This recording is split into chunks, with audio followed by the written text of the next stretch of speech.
সুন্দরবন জঙ্গলে একটি গাছের উপর বাস করত টুনি আর তার দুটি ছানা। আর ওই জঙ্গলে আরেকটি গাছের উপর বাস করত একটি দুষ্ট পাজি কাক। একদিন সকালবেলা টুনি আর তার দুটি ছানা জঙ্গলের ভিতর দিয়ে হাঁটতে হাঁটতে হঠাৎ টুনি আর তার দুটি ছানা সামনে দেখতে পায় একটি ছোট্ট গাছ। আর ওই ছোট গাছটা দেখে টুনি ছোট্ট ছানা টুনিকে বলে, মা, ও মা, দেখো কি সুন্দর ছোট্ট একটা গাছ। চলো আমরা এই গাছটা নিয়ে যাই আর এই গাছটা নিয়ে আমাদের জমিতে রোপণ করি। আমার ছোট্ট সোনামণি, এই গাছটা কি গাছ আমি তো সেটা জানি না। আগে যদি আমাদের জমিতে রোপণ করি এটা থেকে কি ফল হবে তাও তো জানি না। না না মা, আমি এই গাছটাকে নিয়েই যাব। এই গাছটা যদি এখানে থাকে তাহলে এটা অযত্নে মারা যাবে। এর থেকে ভালো আমরা এই গাছটাকে নিয়ে যাই। আমাদের জমিতে এবছর কোনো ফল চাষ করনি, আমাদের জমিটা তো খালি পড়ে আছে। তাহলে এই গাছটা নিতে কি সমস্যা মা? টুনি ছানার এ কথা শুনে টুনি রাজি হয়ে যায়। ঠিক আছে আমার ছানা, তোমার যখন ইচ্ছে হয়েছে এই গাছটা নিবে তাহলে চলো এই গাছটা নিয়ে যাই আর আমাদের জমিতে রোপণ করি। তারপর টুনি সেই ছোট্ট গাছকে নিয়ে জমির উদ্দেশ্যে রওনা দিল। তারপর টুনি জমিতে এসে সেই ছোট্ট গাছটি রোপণ করে দেয়। চলো আমার বাচ্চারা, গাছটা তো রোপণ হয়ে গেছে, এখন বাড়ি যাই। কাল সকালে এসে এই গাছে আবার পানি দিব। ঠিক আছে আম্মু, চলো। এরপর টুনি আর তার বাচ্চারা মিলে বাসায় চলে যায়। তারপর রাত হয়ে যায় আর ওইদিকে টুনি জমিতে সেই ছোট্ট চারা গাছটি হঠাৎ করে অনেক বড় হয়ে যায়। পরের দিন সকালবেলা টুনি আর তার দুটি ছানা মিলে জমিতে যায়। টুনি আর তার ছানাপোনা জমিতে পানি দিতে এসে দেখে তাদের সেই ছোট্ট চারা গাছটি একদিনে অনেক বড় হয়ে গেছে। এই দেখে টুনি আর তার বাচ্চারা চোখ কপালে উঠে যায়। আর টুনি বলে, আরে এ তো অবাক কাণ্ড, একদিনে এই ছোট্ট গাছ এত বড় হলো কিভাবে? এটা কিভাবে হলো? মা, ও মা, আমরা তো অনেক গাছ লাগিয়েছি, কিন্তু আমাদের কোনো গাছ একদিনে এত বড় হয়নি। তাহলে এটা কিভাবে এত বড় হয়ে গেল মা? সেটাই আমি ভাবছি আমার ছানা, এটা আবার কোনো জাদুর গাছ না তো। কি বলো মা, এটা আবার জাদুর গাছ হবে কিভাবে? তুমি হয়তো বা ভুল ভাবছো। আমার মনে হয় এই গাছগুলো হাইব্রিডের, একদিনে অনেক বড় হয়ে যায়। কিন্তু আমি এটা বুঝছি না, একদিনে কিভাবে এত বড় হয়? মা, তুমি এত চিন্তা করো না, বললাম তো হয়তো বা এই গাছগুলো একদিনে বড় হয়ে যায়, তাই তো এই গাছটা বড় হয়ে গেছে। টুনি আর তার বাচ্চারা এসব কথা শেষ করে বাড়ি ফিরে যায়। ওইদিকে রাত হয়ে যায়। চারপাশ যখন নিঝুম হয়ে যায় টুনি সেই গাছটিতে হঠাৎ করে অনেকগুলো তেঁতুল হয়ে যায়। পরের দিন সকালবেলা টুনি আর তার ছানাপোনা তাদের জমির উদ্দেশ্যে রওনা দিল। টুনি আর তার ছানাপোনা জমিতে এসে দেখে সেই গাছে অনেক তেঁতুল হয়েছে। আরে এ তো দেখছি এ গাছে অনেক তেঁতুল হয়েছে। মা, তাহলে কি এটা তেঁতুল গাছ? ইয়াহু, কি মজা, এবার আমরা তেঁতুল খাবো। তখন টুনি বলে, কিন্তু আমার বাচ্চা, আমি এটা বুঝছি না কিভাবে একদিনে গাছটি বড় হয়ে গেল আর একদিনেই গাছে তেঁতুল হলো। মা, তুমি শুধু শুধু চিন্তা করছো? আমাদের কাছে তেঁতুল হয়েছে, এটা তো অনেক আনন্দের কথা। আমরা এখন এই তেঁতুল বিক্রি করে অনেক টাকা পাবো, আবার তেঁতুল খেতে পারবো। ইয়াহু! কি মজা! টুনি কিছু না বুঝে এ কথা শেষ করে টুনি আর তার ছানাপোনা বাড়িতে রওনা দেয়। সেই দিন বিকেল বেলা কাক টুনির সাথে দেখা করার জন্য টুনির জমির উপর দিয়ে যাচ্ছিল। আর তখন কাক দেখতে পায় টুনির জমিতে একটি গাছ হয়েছে, আর সেই গাছে অনেক তেঁতুল হয়েছে। তারপর কাক টুনি তেঁতুল গাছের কাছে এসে এত তেঁতুল দেখে কাক কিছুতেই লোভ সামলাতে পারছে না। আর তখন কাক বলে, আরে টুনি জমিতে তেঁতুল গাছ কোথা থেকে এলো? কিছুদিন আগে দেখলাম টুনি তার জমিতে কিছুই চাষ করেনি, তো তেঁতুল গাছ এই 2 দিনের মধ্যে কিভাবে হলো? 2 দিনে গাছ হয়েছে, আবার গাছ ভর্তি তেঁতুলও হয়েছে, এটা কিভাবে সম্ভব? না, যাই হোক, আমি এসব কেন ভাবছি? আর এসব ভেবে আমার কোনো লাভ নেই। আমার লাভ তো তখন হবে টুনি গাছে সব তেঁতুল বাজারে বিক্রি করলে। তারপর বাজারে সেই তেঁতুলগুলো বিক্রি করে অনেক টাকা পাবো। কাক এসব কথা বলে বাসায় রওনা দেয়। কিছুক্ষণ পর কাক বস্তা আর লাঠি নিয়ে আসে, আর টুনি জমিতে এসে বস্তাগুলো রেখে কাক বলে, এখনই সুযোগ। এই জমির আশেপাশে কেউ নেই, এই তেঁতুলগুলো চুরি করে আজই বাজারে নিয়ে যাব, আর আমি অনেক অনেক টাকা পাবো। এ কথা বলে যখন কাক লাঠি দিয়ে তেঁতুল পাড়তে যায়, ঠিক তখনই গাছ কথা বলা শুরু করে। এই দুষ্টু কাক, তুই তেঁতুল পারবি না, তেঁতুল পারলে তোকে এখনই মেরে ফেলবো। এই শুনে কাক বলে, এ কি, আশেপাশে কাউকে তো দেখছি না, কে কথা বলে? এই দিকে তাকাও পাজি কাক, আমি তেঁতুল গাছ, তোমার সাথে কথা বলছি। আরে এটা কিভাবে সম্ভব? তুমি গাছ হয়ে আমার সাথে কিভাবে কথা বলছো? আমার সাথে এগুলো কি হচ্ছে? কেউ কি আছো? আমাকে বাঁচাও। তুমি দুষ্ট কাক, গাছের মালিককে না বলে কিভাবে তেঁতুল পারছো? তার মানে তুমি তেঁতুল চুরি করতে এসেছো, তাই না? আর তুমি কিছুক্ষণ আগে যা যা বলেছো আমি সব শুনেছি পাজি কাক, তোমাকে আমি উচিত শিক্ষা দিব। এখনই তোমাকে আমি খাঁচায় বন্দি করব, দুষ্ট পাজিকা। না না, আমি কিছুই বুঝতে পারছি না, আমাকে কোনো ক্ষতি করো না।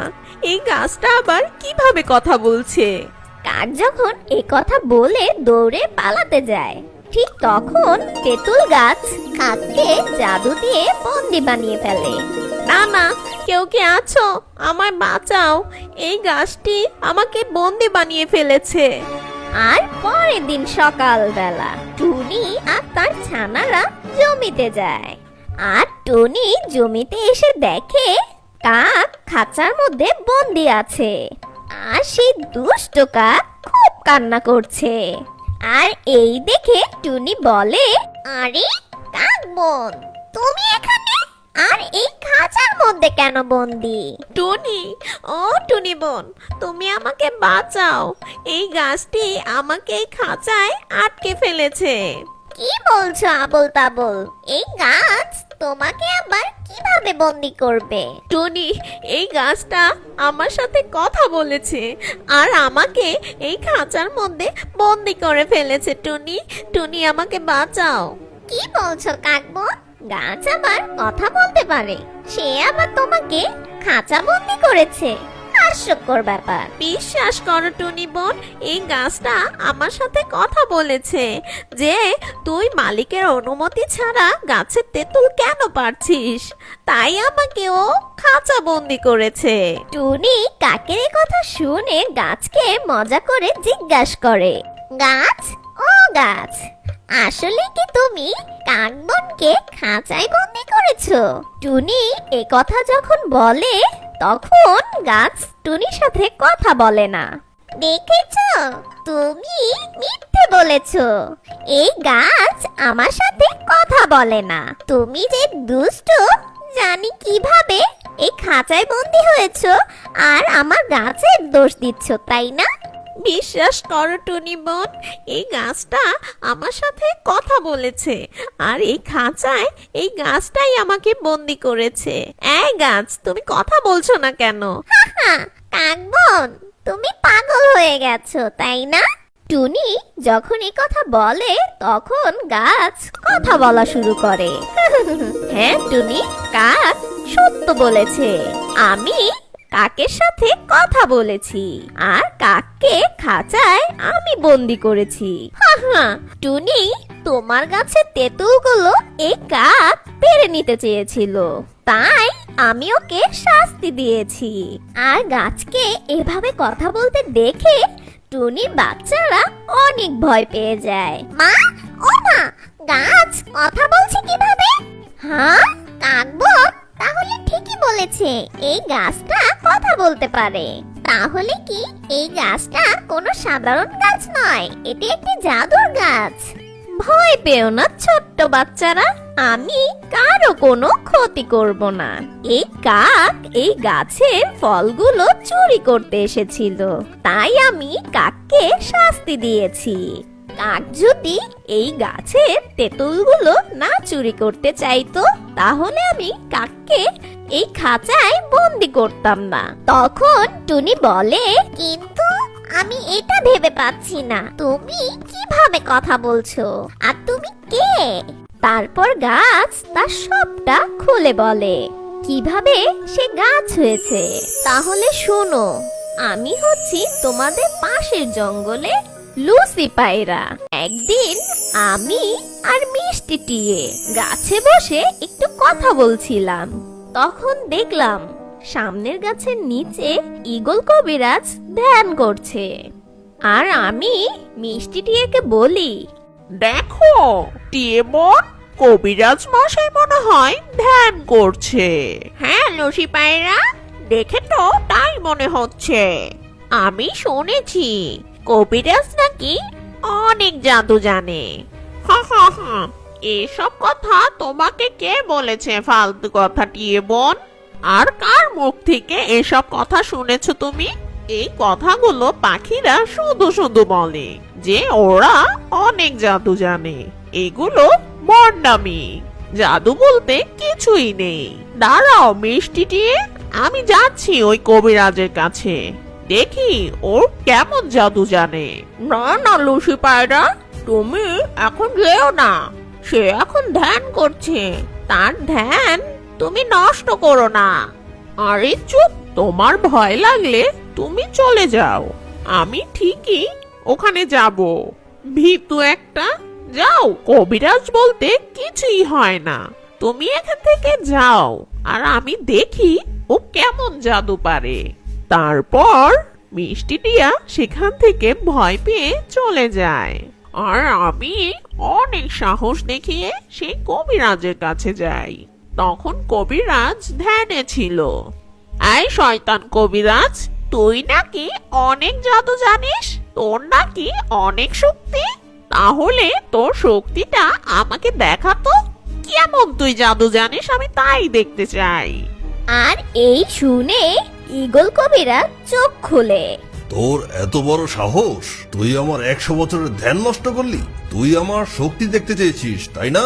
তাহলে দেখ, তোকে আমি অভিশাপ দিচ্ছি, তুই এখন একটি ছোট্ট তেঁতুল গাছ হয়ে যাবি আর এই বনের পাশের বনে তুই চলে যাবি। আর ঈগল কবিরাজ এ কথা বলে লুসি পায়রাকে একটি ছোট্ট তেঁতুল গাছ বানিয়ে ফেলে। তারপর আমি সেই কবিরাজের অভিশাপে একটি ছোট্ট তেঁতুল গাছ হয়ে যাই আর আমাকে জাদু শক্তি দিয়ে তোমাদের এই জঙ্গলে পাঠিয়ে দিয়েছে। আর তারপর টুনি আর তার বাচ্চারা আমাকে এখানে নিয়ে এসেছে আর ওর জমিতে আমাকে রোপণ করেছে। গাছের এ কথা শুনে কাক, টুনি, টুনি ছানারা অনেক অবাক হয়ে যায়।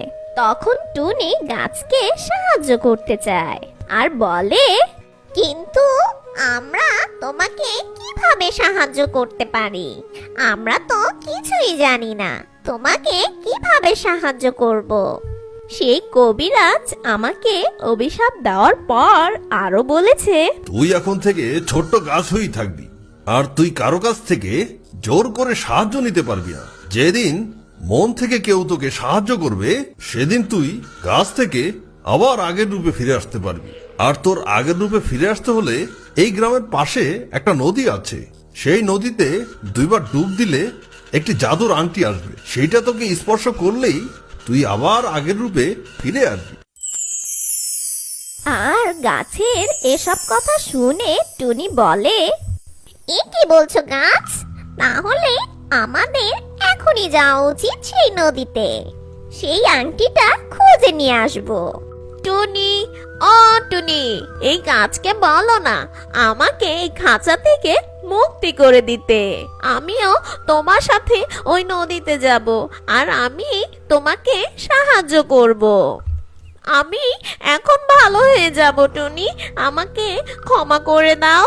আর তখন টুনি গাছকে বলে, গাছ, তুমি কাকবনকে ছেড়ে দাও, আর তুমি তাকে মাফ করে দাও। ঠিক আছে টুনি, আমি এখনই কাককে মুক্তি করে দিচ্ছি। তারপর গাছ তার জাদু শক্তি দিয়ে কাককে খাঁচা থেকে মুক্তি করে দেয়। ধন্যবাদ গাছ তোমাকে, আমাকে এই খাঁচা থেকে মুক্তি করার জন্য। টুনি, টুনি, তোমাকেও অনেক ধন্যবাদ। আর তারপর এ কথা বলে তারা চলে যায় সেই নদীর উদ্দেশ্যে। কিছুক্ষণ পর কাক আর টুনি সেই নদীর কাছে চলে আসে। তারপর টুনি নদীতে গিয়ে এক এক করে 2 বার পানিতে ডুব দেয় আর একটি জাদুর আংটি পায়। তারপর টুনি সেই আংটি নিয়ে আসে তেঁতুল গাছের কাছে। আর টুনি যখন সেই তেঁতুল গাছে আংটিটি ছোঁয়ায়, ঠিক তখনই আর লুসি পায়রা সেই গাছ থেকে কবুতরের রূপ পায়। আর লুসি পায়রা কবুতরের রূপ পেয়ে টুনিকে বলে, ধন্যবাদ টুনি, তোমাকে অনেক ধন্যবাদ। আর তোমাদের সবাইকে ধন্যবাদ আমাকে সাহায্য করার জন্য। আমি আবার কবুতরের রূপে এসেছি, এর জন্য আমি অনেক খুশি। টুনি, তোমার জন্য